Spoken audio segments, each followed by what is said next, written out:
Alright, so when I was telling you that when I was driving the Volkswagen, it felt... I've never driven the Fred Flintstone mobile, but the one with the square wheels, it's got to kind of give you some visual.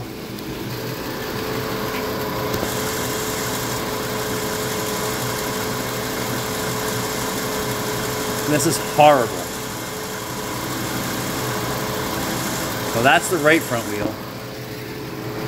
This one's not anywhere near as bad. It's got a little one. Still got a little wobble. And then I swear it felt like it was in every position. You had a flat. There's a little flat spot right. Spin it so we can see it.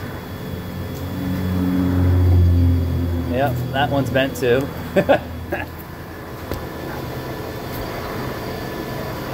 That one's got a little bit. So when I said I felt like all four wheels were bent, they sure are. Oh, it's horrible.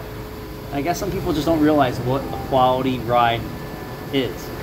Or they don't care enough to fix it. Or they don't care enough to fix it. Anyway, I'm on to the my special part number for the Volkswagen. It's all welded in. This is so bad. That translates to camera pretty well. Yeah. Oh my God. Thanks for watching.